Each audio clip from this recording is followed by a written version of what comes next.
Hi friends, welcome to our channel.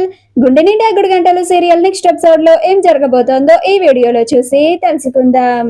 ప్రభావతికి shock ఇచ్చిన కామాక్షి అసలేం జరిగింది అని తెలుసుకోవడానికి ఈ వీడియోని స్కిప్ చేయకుండా ఎండ్ వరకు చూసేయండి. బాలు కల్పనని కారులో తీసుకొస్తూ ఉంటాడు. అప్పుడు కల్పన చాలా కంగారు పడిపోవడం చూసి బాలు, ఏంటి మేడం, ఏమైంది? వెళ్ళేటప్పుడు చాలా ప్రశాంతంగా వెళ్లారు కదా, కానీ రిటర్న్ వచ్చేటప్పుడు చాలా కంగారు పడిపోతూ హడావిడి పడుతున్నారేంటి మేడం అని అంటాడు. అప్పుడు కల్పన, నా గురించి నీకెందుకు, డ్రైవర్ లాగా ఉండు, నీ పని నువ్వు చేసుకో అని అంటుంది. అప్పుడు బాలు, మీకు ఇష్టం ఉంటే చెప్పండి, లేకపోతే చెప్పకండి మేడం, అంతేకాని అన్ని మాటలు ఎందుకు అనడం అని అంటాడు. అప్పుడు కల్పన, నా గురించి నీకు చెప్పాల్సినంత అవసరం లేదు, నువ్వు పోని అని అంటుంది. అప్పుడు బాలు, నాకెందుకులే అని కార్ని డ్రైవ్ చేస్తూ ఉంటాడు. కామాక్షి ప్రభావతి వాళ్ళ ఇంటికి వచ్చి వదినా వదినా అని పిలుస్తూ ఉంటుంది. అప్పుడు ప్రభావతి, ఏంటి కామాక్షి అని చాలా నీరసంగా మాట్లాడుతూ ఉంటుంది. అప్పుడు కామాక్షి, ఏంటొదినా, ఏమైంది? నీ ఆరోగ్యం బాగుండడం లేదా? గుండెపోటు వచ్చిందా? లేకపోతే బీపీ ఏమన్నా కంట్రోల్లో లేదా? లేకపోతే షుగర్ ఏమన్నా పెరిగిపోయిందా? లేకపోతే మోకాళ్ళలో ఏమన్నా గుజ్జరిగిపోయిందా అని అంటూ ఉంటుంది. అప్పుడు ప్రభావతి ఇవన్నీ విని, ఏ కామాక్షి, నాకన్ని రోగాలు లేవు, ఎందుకు అలాగ వరుస పెట్టి అన్ని రోగాల గురించి చెప్తున్నావు అని అంటుంది. అప్పుడు కామాక్షి, అంటే నేను వార్త చెప్పకుండానే నీకు ఒంట్లో బాగోలేదంటే నాకు అనుమానం వచ్చింది వదినా అని అంటుంది. అప్పుడు ప్రభావతి, వార్తనా?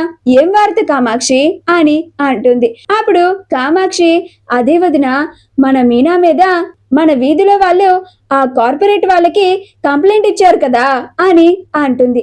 కామాక్షి పెట్టుకున్న లాంటి జ్యువెల్స్ కార్నర్ స్మార్టీ గ్రీని యాడ్ earring cubic zirconia brass stud earrings మీకు కూడా కావాలా? అయితే వెంటనే స్క్రీన్ మీద డిస్ప్లే అవుతున్న షాపింగ్ ఐకాన్ ని కానీ డిస్క్రిప్షన్ లో ఉన్న లింక్ ని క్లిక్ చేసి కానీ వెంటనే మీ ఆర్డర్ ని ప్లేస్ చేసుకోండి. ఆ మాట వినగానే ప్రభావతి ఆశ్చర్యపోతుంది. ఇస్తే అని అంటుంది. అప్పుడు కామాక్షి, అదే వదిన, ఆ కంప్లైంట్ ఇచ్చిన వాళ్ళెవరో తెలిసిపోయింది అని అంటుంది. ఆ మాట వినగానే ప్రభావతి చాలా కంగారు పడిపోతూ భయపడిపోతూ ఉంటుంది. అప్పుడు కామాక్షి, ఏంటి వదిన, కంప్లైంట్ ఇచ్చిన వాళ్ళు దొరికిపోయారు అంటే నువ్వు కంగారు పడుతున్నావేంటి, నీకు చెమటలు పడుతున్నాయేంటి అని అంటుంది. అప్పుడు ప్రభావతి, అబ్బే ఏం లేదు వదిన, ఇంతకీ ఎవరి వాళ్ళు ఎలా తెలిసింది అని అంటుంది. అప్పుడు కామాక్షి, పేర్లు మాత్రం బయటికి అస్సలు చెప్పను వదిన, బాలు రాగానే బాలు ముందే చెప్తాను, అప్పుడు బాలు వాళ్ళంతూ తేలుస్తాడు, దేవుడు నిజంగా ఉన్నాడని నిరూపించుకున్నాడు, మీనా పక్కనే ఉంటూ మీనా వెనక ఎంత గోతులు తీశారు, అమ్మా నేను వెంటనే ఈ విషయాన్ని బాలుకి చెప్పి తీరతాను, బాలు వాళ్ళ అంతు తేలుస్తాడు, ఎంత ధైర్యం ఉంటే మా మీనా పూలకట్టు మీదే కంప్లైంట్ ఇస్తారా అని అంటూ ఉంటుంది. అప్పుడు ప్రభావతి ఆ మాటలు విని షాక్ లో ఉండి చాలా కంగారు పడుతూ భయపడిపోతూ ఉంటుంది. అమ్మో, ఈ కామాక్షికి కంప్లైంట్ ఇచ్చింది నేను రోహిణినే అని తెలిసిపోయినట్టుంది, అందుకే నా ముందు పేర్లు చెప్పకుండా బాలుకే చెప్తాను అని అంటుంది అని భయపడిపోతూ ఉంటుంది. నిజంగానే ఈ కామాక్షి బాలుకి చెప్పేస్తుందా? అప్పుడు బాలు నన్ను రోహిణిని ఏం చేస్తాడో అని చాలా భయపడిపోతూ ఉంటుంది.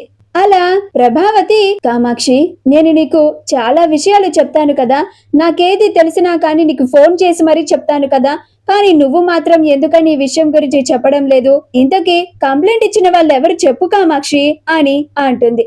అప్పుడు కామాక్షి, లేదు వదిన, ఈ విషయంలో మాత్రం అసలు తగ్గేదే లేదు, బాలు వచ్చాకే అందరికీ ఒకేసారి చెప్తాను, అప్పుడే వాళ్ళకి తగిన శిక్ష పడుతుంది అని అంటుంది. అప్పుడు ప్రభావతి, అయ్యో, ఈ కామాక్షి అసలు ఆగేటట్టే లేదే అని కంగారు పడిపోతూ ఉంటుంది. మా వీడియో కనుక మీకు నచ్చినట్లయితే లైక్ చేయండి, షేర్ చేయండి, మా ఛానల్ ని సబ్స్క్రైబ్ చేసుకోండి, పక్కనే ఉన్న బెల్ ఐకాన్ ని క్లిక్ చేయడం మాత్రం మర్చిపోకండి.